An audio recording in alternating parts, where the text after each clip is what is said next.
Oke, Perkenalkan, saya Rabiatul Aulia yang akan melakukan tugas akhir skripsi. Di sini saya bersama Bapak Endang akan melakukan wawancara terkait di NBTS. Sebelumnya Bapak bisa perkenalan terlebih dahulu nama, jabatan, dan sudah berapa lama berada di NBTS. terima kasih Mbak Lia ya panggilannya. Nama saya Indang Fitriadi Dermawan. Saya di sini Polisi Kehutanan mulai dari tahun 2014 saya masuk ke Taman Nasional Bromo Tengger Semeru, dan sekarang saya posisinya sebagai kepala resort di Resort Gunung Penanjakan, tepatnya di Wonokitri, Kecamatan Tosari, Kabupaten Pasuruan. Salah satu juga pintu masuk menuju ke kawasan wisata Bromo.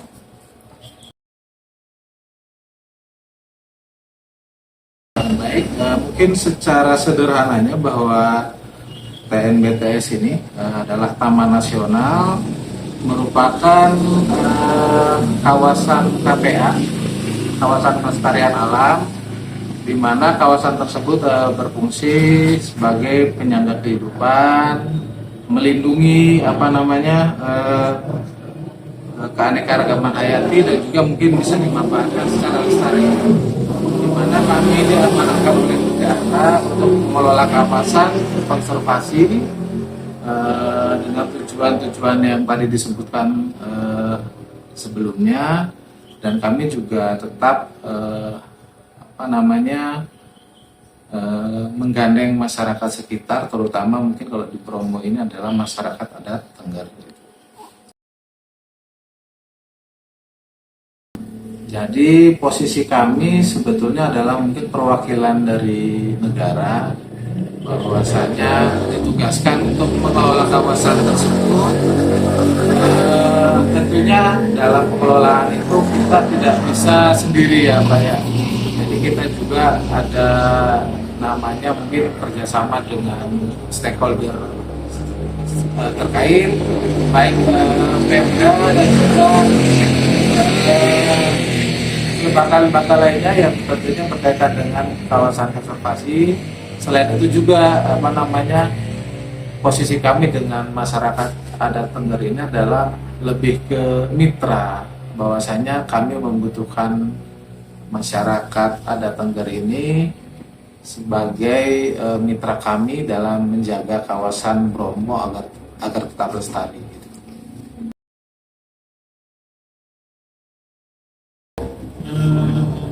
Mekanisme komunikasi sebetulnya kami sebagai lembaga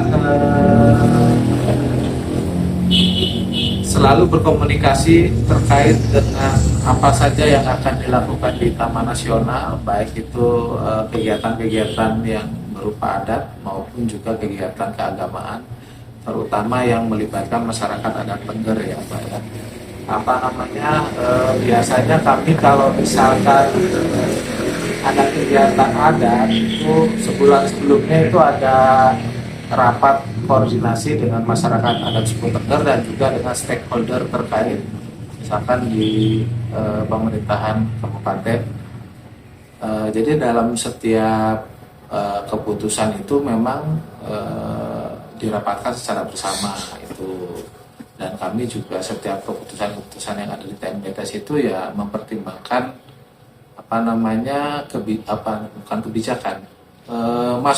masukan dari masyarakat adat Tengger, dalam hal ini mungkin diwakili oleh Paruman Dukun ya, Paruman Dukun Pandita, baik itu yang ada di Probolinggo maupun yang ada di Pasuruan.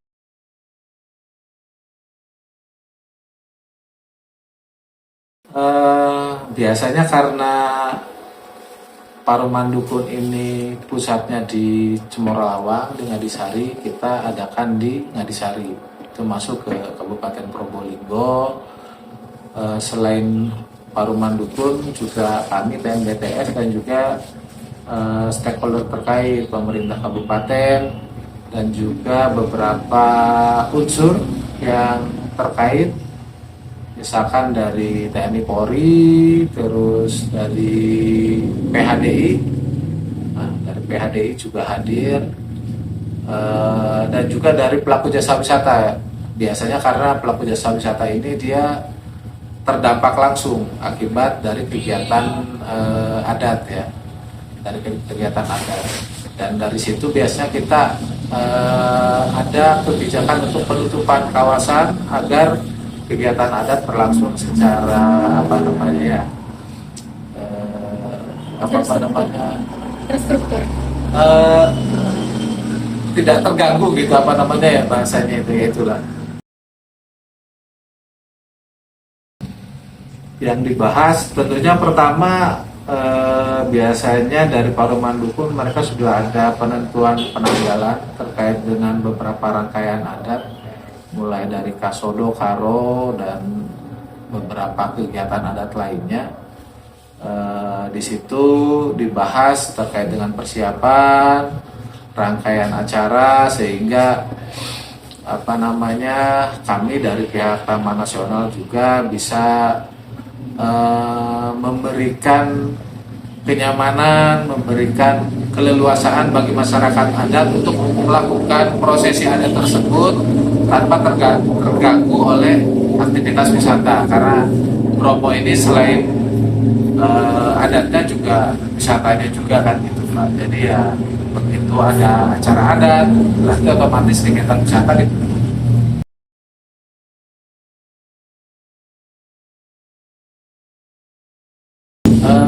Dalam rapat biasanya kita secara terbuka ada masukan-masukan juga dari beberapa pihak. Tentunya kita tidak pernah membatasi baik itu dari masyarakat adat sendiri ataupun dari beberapa pihak terkait, bukan. Dan tentunya apa namanya segala keputusannya memang atas keputusan bersama. Biasanya nanti hasil dari rapat itu ada namanya berita acara kesepakatan gitu kan. Jadi semua yang ada di rapat ya sepakat dengan hasil yang hasil dari musyawarah itu gitu Pak.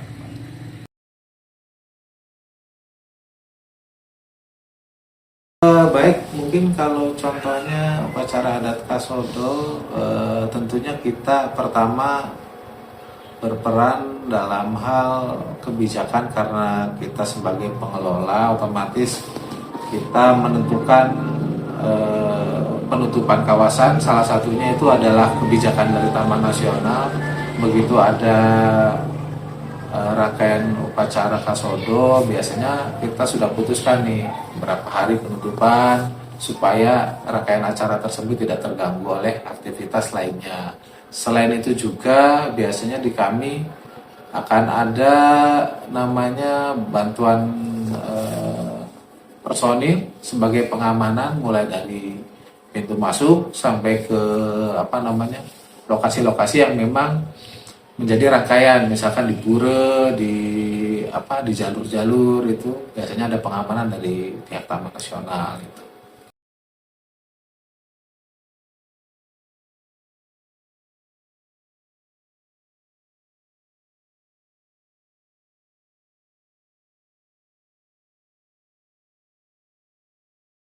Nah, oke. Ini sebetulnya sesuatu yang simpel karena antara adat dan juga konservasi biasanya selaras.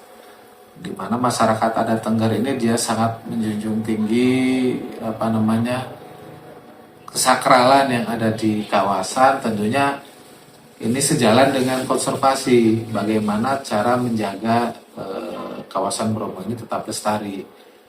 Selama ini kita ada istilahnya komunikasi dengan Paruman Dukun dan mungkin tokoh-tokoh adat di Tengger, dan ya kita sejalan pemikiran kita bagaimana caranya bahwa Bromo ini tetap lestari.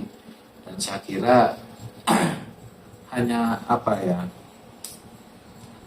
adat ini sebetulnya ya konservasi juga sebetulnya mereka, karena tujuannya ya melindungi rumahnya nenek moyang mereka gitu. Jadi ya otomatis kita sejalan sih dengan masyarakat adat. Jadi belum pernah ada perbedaan pendapat atau yang lain gitu? Perbedaan pendapat saya kira ada saja sih namanya perbedaan pendapat, karena kan bagaimanapun kita harus menyelaraskan ya gitu kan. Ada beberapa mungkin secara aturan bahwasanya kalau pengunjung ke Bromo kan itu ada aturannya sendiri, di mana kita diwajibkan untuk misalkan bertiket, membayar PNBP dan segala macamnya. Nah, itu beda dengan masyarakat adat sekitar. Nah, makanya kita di sana ada istilahnya penyesuaian-penyesuaian. Ya, Pak. Jadi khusus untuk masyarakat adat Tengger dan masyarakat sekitarnya memang apalagi untuk kebutuhan kegiatan upacara adat itu mereka dibebaskan gitu Pak, dibebaskan dari PNBP tersebut, tiket tersebut gitu Pak. Ya itu mungkin hal-hal yang berbeda tapi sebetulnya masih bisa diselaraskan gitu kan. Jadi ada beberapa pengecualian bagi masyarakat adat bahwasanya mereka tidak diwajibkan sesuai dengan beberapa aturan yang ada di Taman Nasional. Jadi itu contoh kecilnya saja. Bisa dibilang sebagai ruang negosiasi bagi masyarakat adat. Iya betul sekali, apalagi kalau kegiatan-kegiatan yang berhubungan dengan adat, mungkin dengan keagamaan juga sama. Kadang ada mereka beribadah ke pura itu, ya mekanismenya bukan tiket lagi gitu kan. Jadi kalau untuk masyarakat sekitar biasanya cukup pemberitahuan menggunakan surat bahwasanya akan melakukan kegiatan ritual adat maupun ritual agama, itu biasanya kami perbolehkan dan tidak harus membayar PNBP.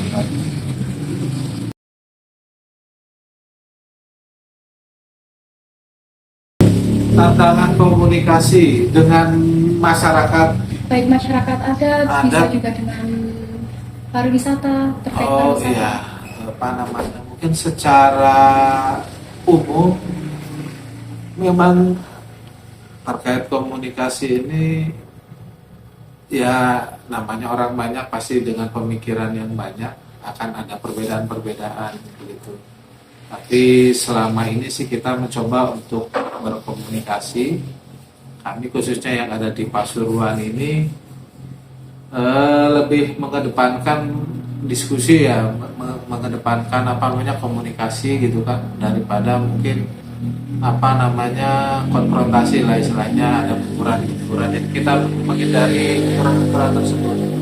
Jadi ya beberapa kebijakan kita juga mempertimbangkan masukan-masukan dari masyarakat sekitar maupun dari paruman dukun gitu kan. Contoh misalkan kalau ada pelanggaran terkait dengan pengunjung wisata, biasanya itu ada bukan hukuman namanya, sanksi adat. Nah, itu kita terapkan bahwasanya mungkin di Taman Nasional ada aturan tersendiri, tapi kita juga tetap melibatkan adat gitu kan. Jadi ya beberapa hal sih kadang tidak harus menggunakan aturan yang ada di Taman Nasional dalam hal ini, tapi kita juga bisa memperlakukan dari aturan masyarakat adat.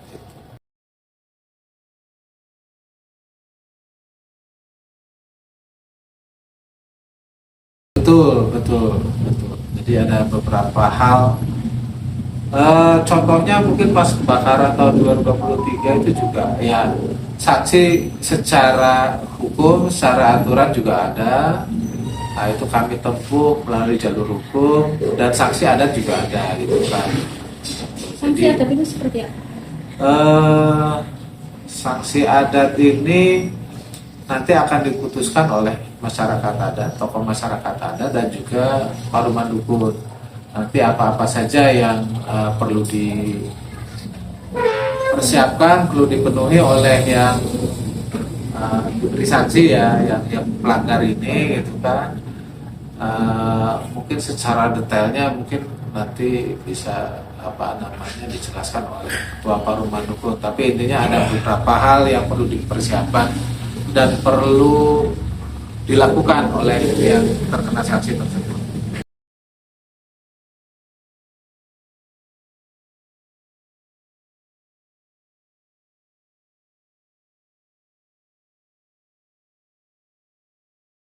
Ya, 2020 kalau nggak salah itu sudah mulai ada corona. Tentunya di kami juga ada pembatasan-pembatasan terkait dengan aktivitas masyarakat, terutama yang berada di dalam kawasan. Kita sempat ada penutupan pertama, penutupan kawasan wisata, terus kita ada pembatasan, meskipun dibuka kita ada pembatasan kuota. Kita juga mewajibkan bagi yang melakukan ritual adat untuk tetap mematuhi protokol sesuai dengan yang disampaikan oleh pemerintah, memakai masker dan segala macam itu tetap kita wajibkan. Tapi ya kita juga tetap memberi ruang untuk masyarakat adat supaya tetap bisa menjalankan prosesi adatnya itu. Jadi mereka masih diperbolehkannya untuk ke Bromo? Mereka masih diperbolehkan tentunya dengan tadi itu aturan-aturan yang ketat ya, ada protokol kesehatan dan segala macamnya, menggunakan masker tentunya mungkin yang paling sederhana yaitu itu tetap wajib, dan ada pembatasan sih. Jadi misalkan kalau bisa diatur jadwal, jadi tidak semua dalam satu waktu gitu kan, secara massal gitu kan banyak orang, tapi kita atur jadwalnya supaya mereka tetap bisa melaksanakan tapi dengan pembatasan gitu kan.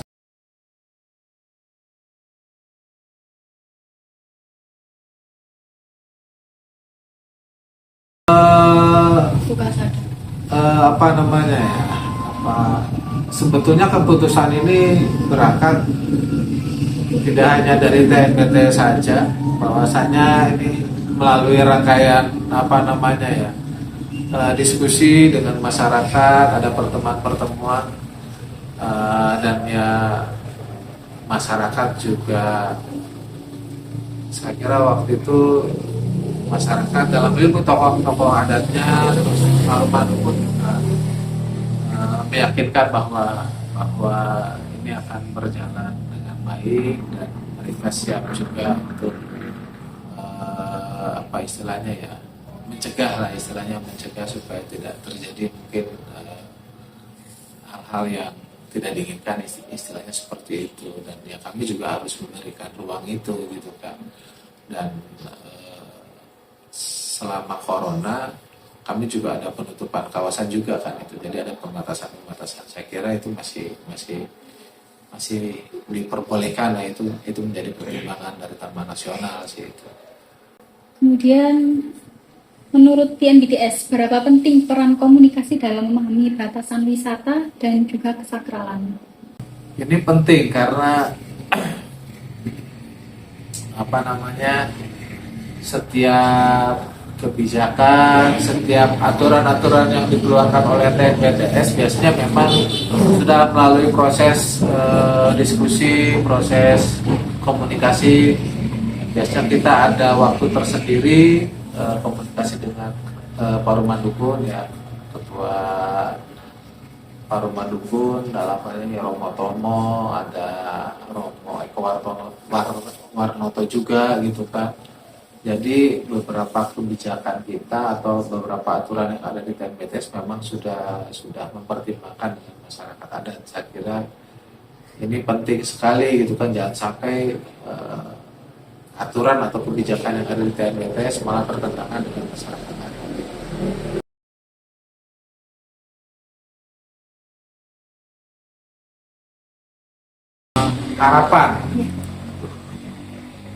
Harapan TNBTS ya tentunya di TNBTS ini kan dia saya coba buka dulu sedikit ya Mbak ya. Contekan. Nah, jadi visinya TNBTS itu kan menjadi rumah bagi ekosistem unik. Ekosistem unik ini Laut Pasir, Kawah Bromo gitu kan, itu kan unik. Sama Kaldera Tenggernya itu tidak ada mungkin satu atau dua lah di dunia gitu kan, yang nggak ada mungkin satu-satunya yang ada di dunia yang seperti di sini gitu kan.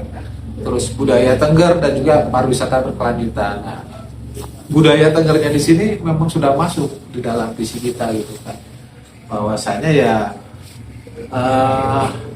tentunya ya, TMBTS ini kan kawasan konservasi, otomatis tujuannya dia untuk jangka panjang, bahwa ini bukan warisan nenek moyang kalau bahasanya itu, tapi ini titipan dari anak cucu kita kan gitu kan, bahwasanya kawasan supaya terjaga dan bisa dinikmati oleh anak cucu kita gitu kan. Terutama kalau NBTS ini adalah masyarakat adat Tenggernya sendiri itu yang mereka memang berada di kawasan Taman Nasional, sekitar Taman Nasional gitu kan.